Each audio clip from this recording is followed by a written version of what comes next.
미혹과 분별. 지인이 전화를 했다. 우리는 지금 이 시대의 혼란함과 미혹된 부분에 대해서 대화했다. 같은 기독인들 중에서도 서로 지지하는 층과 사상들이 달라 이편 저편으로 갈라진 모습이 안타깝다고 나눴다. 요즘에는 유튜브 영상을 통해 쉽게 정보들을 접하고 공유해서 더욱 빠르게 편 가르기가 된 듯하다. 그러나 기독인들이라면 무엇보다 그 내용들이 하나님의 뜻과 일치하는지, 성경에서 말하는 바와 같은지 분별해야 함이 우선이다. 유튜버의 뛰어난 언변으로 속을 시원하게 만든다고 욕을 하는데도 대리만족을 느껴 무조건 받아들이는 건 아니라고 지인은 주장했다. 지인도 그렇게 동영상을 봤는데 이상하게 기도가 나오지 않아 이후로는 금했다고 한다. 통화를 마치고 나서도 계속 묵상이 되었다. 예수님은 마지막 때의 징조로 미혹이 있을 것을 말씀하셨다.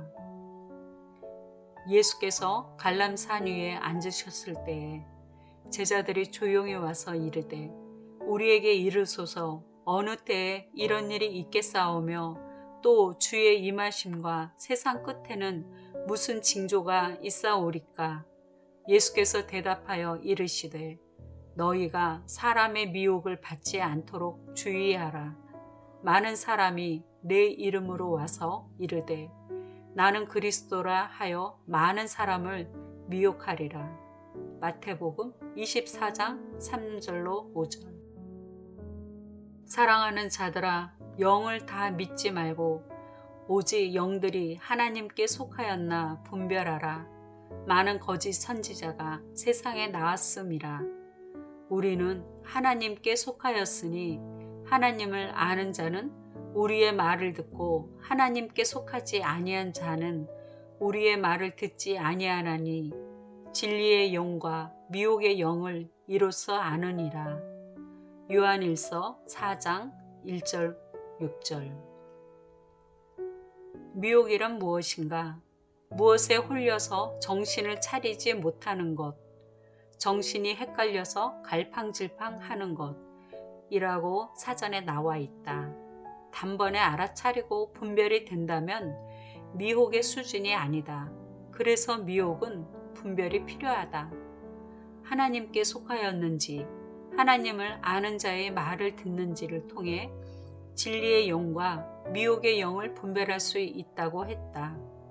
그러려면 먼저 우리가 성경 말씀을 분명히 알아야 하고 주님께 여쭈어 그분의 음성을 듣고 판단해야 한다. 요즘에 접한 관련된 일을 나누고 싶다. 선교지에 한류 매장을 세워 불신자의 접촉점을 마련하여 복음 전도하는 의견을 들었다.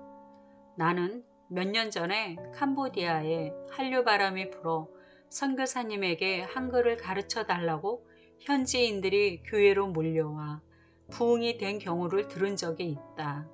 그때는 주님이 그런 방법으로 복음 전파하심에 감탄했었다. 그런데 이번 경우는 자꾸 내 맘에 걸렸다. 일단 한류 아이돌 춤과 노래를 보더라도 얼마나 세상적인 정욕과 우상 숭배가 있음을 아는데 과연 이것이 주님의 사역인가 하는 의문이 들었다. 한편 베드로가 하늘에서 내려온 부정한 짐승이 담긴 보따리를 보고 먹지 않겠다고 했던 모습도 떠올랐다. 주님이 정하게 하셨는데 일방적으로 먹지 않겠다고 하는 건 아닌지 혼란스러워 주님께 여쭈기로 했다. 주님, 에베소서 5장 3절에 음행과 온갖 더러운 것과 탐욕은 너희 중에서 그 이름조차도 부르지 말라. 이는 성도에게 마땅한 반이라고 하셨잖아요. 그런데 한류 매장을 세워 한류를 알리며 복음 전도하는 방법이 정말 하나님의 뜻인지 저는 잘 모르겠어요. 분별해 주세요. 말씀을 주세요. 잠잠히 기다렸더니 주님은 잠언 23장을 주셨다. 보통 잠언은 한 장 안에서도 주제가 여러 개로 나오기에 헷갈릴까봐 콕 집어주세요 라고 재차 여쭈었더니 3절을 주셨다. 그의 맛있는 음식을 탐하지 말라. 그것은 속이는 음식이니라. 잠언 23장 3절. 그렇구나. 세상적인 문화를 맛있는 음식이라고 빗대시며 그것은 속이는 음식이라고 감동을 주셨다. 23장 전체의 내용을 읽어보니 의외로 주제가 하나였다. 그래서 주님이 23장을 통틀어 보라고 하셨나 보다. 관원이 주는 음식을 탐하지 말라고 하신다. 내가 조금 먹은 것도 토하겠고 내 아름다운 말도 헛된 대로 돌아가리라. 술을 즐겨하는 자들과 고기를 탐하는 자들과도 더불어 사귀지 말라고 하신다. 술에 취한 자가 깨서 다시 술을 찾겠다고 말한다. 난 다음날 기도 시간에도 주님께 여쭈었다. 성경에서 세상이 주는 음식을 먹고 망한 경우가 있는지 가르쳐 달라고 했더니 며칠 전에 읽은 미가에 나온 발람을 떠오르게 하셨다.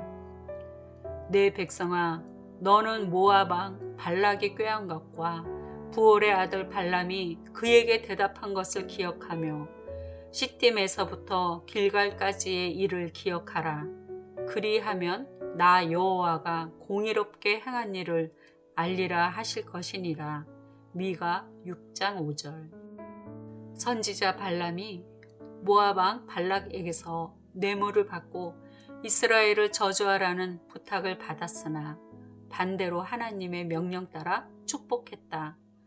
그러나 후에 발람은 발락에게 이스라엘이 쉽게 넘어질 수 있는 꾀를 가르쳐 주었다. 그것은 우상 숭배와 음행이었다. 이스라엘이 시딤에 머물러 있을 때 모압 여자들은 자기 신들에게 제사한다며 이스라엘 백성을 초청해 같이 먹고 우상 숭배와 음행을 저질렀다. 하나님은 이 일로 진노하시고 연병으로 24,000명이 죽게 하셨다.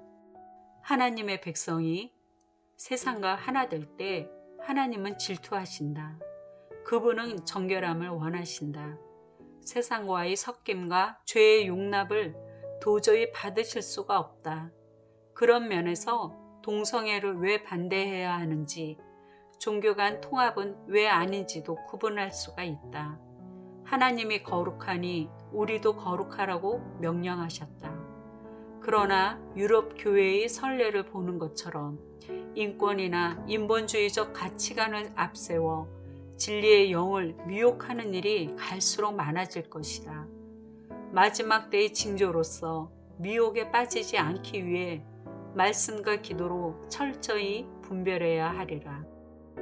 너희는 이 세대를 본받지 말고 오직 마음을 새롭게 함으로 변화를 받아 하나님의 선하시고 기뻐하시고 온전하신 뜻이 무엇인지 분별하도록 하라.